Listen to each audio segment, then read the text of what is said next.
Hi, excuse me. My name is Victoria. I am co-owner of OTR Smokehouse. We are a little food truck with big dreams, serving really good food uh, and amazing sauces. I kind of flubbed there. I'll get it down. Uh, yeah. So anyway, today I thought I'd talk to you about some common mistakes that people make when cooking chicken breast. And I am going to be honest and upfront and refer you to someone else's channel, which is an Ethan Chlebowski. Chlebowski.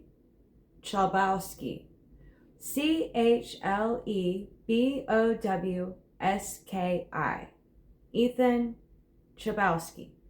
He also does Cook Well. I think that's his website, but his YouTube channel is under his name. And his title of his video is 5 mistakes most people make when cooking chicken breast.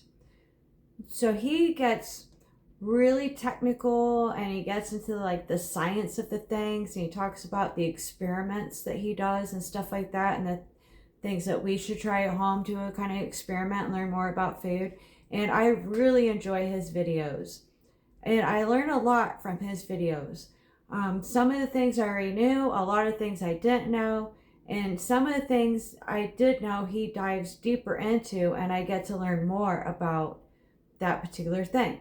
So like chicken breast. So I can make a pretty good chicken breast. A lot of times it doesn't come out too terribly dry, but you can tell that it's like right there. If I hadn't stopped cooking it, it definitely would have been dry. So I learned a lot from his video. And so I just thought I'd break it down to layman's terms and take out the sciencey part of it, and just tell you what I learned from it and what I'm going to try next time I cook a chicken breast. So he says the first mistake a lot of people do is they buy the wrong chicken. So he says that chicken is 74% water. That's a lot of water. 23% protein, 1 to 3% fat, and then 1% vitamins and minerals. Okay, so protein, it's kind of a muscular part of the chicken.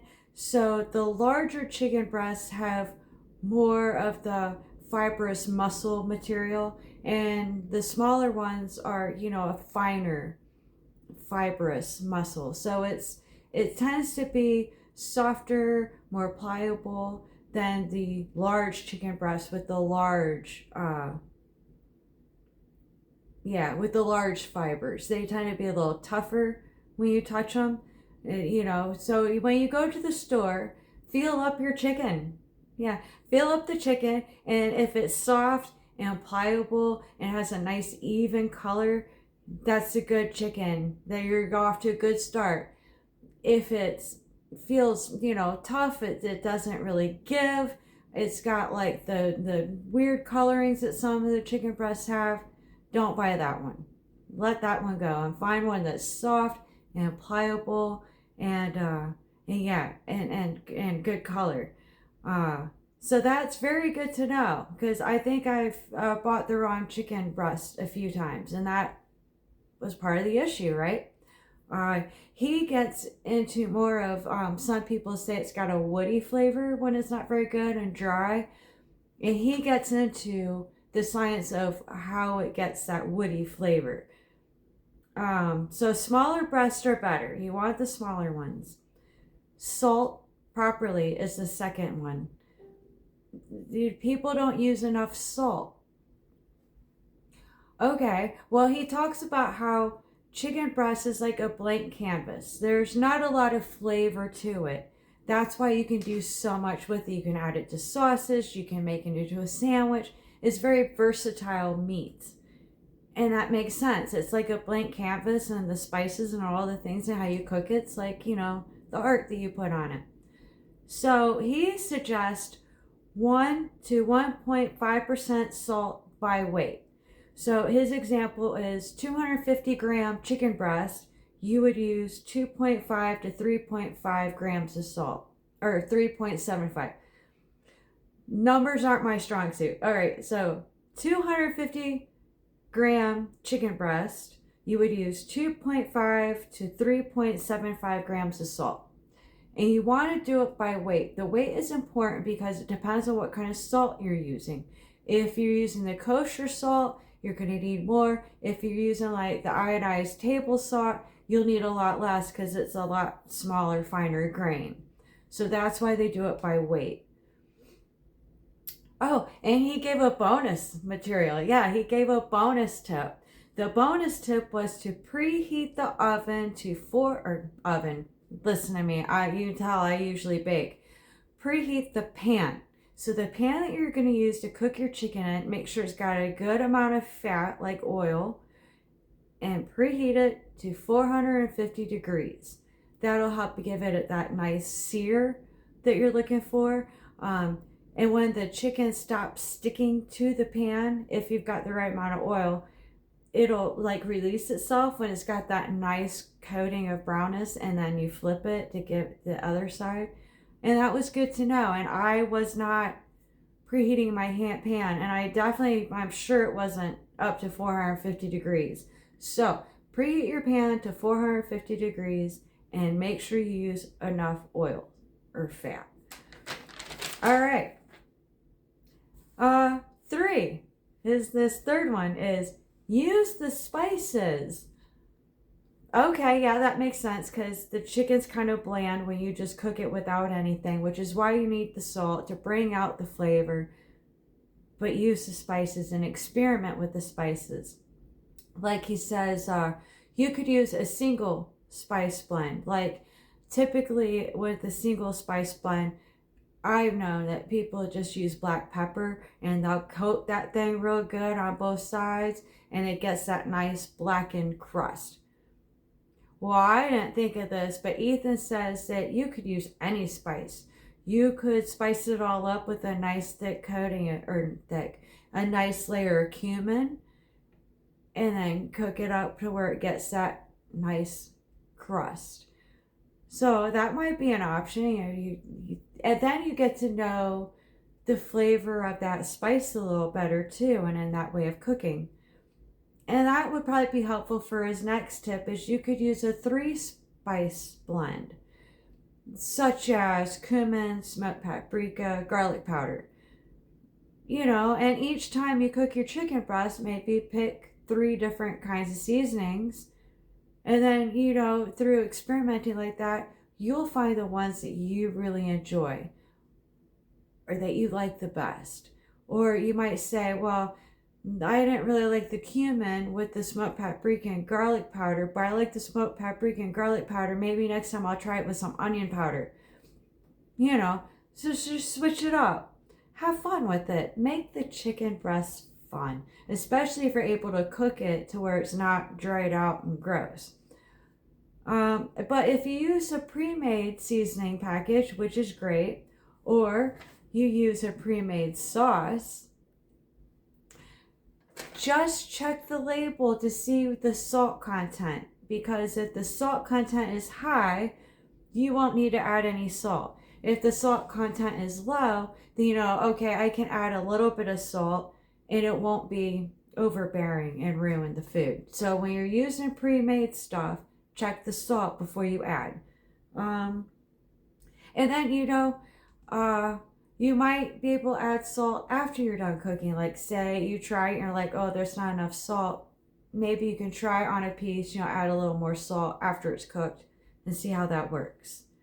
So yeah, the number 4 is cooking thick breast versus thin breast. And this makes complete sense. It's like common sense.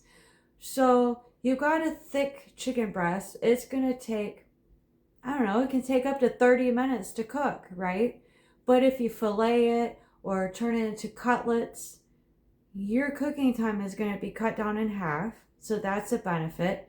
Another benefit that he said that makes sense is you're going to have more surface area to put your seasoning on, and you'll have more surface area to get that nice crust or to get that nice browning.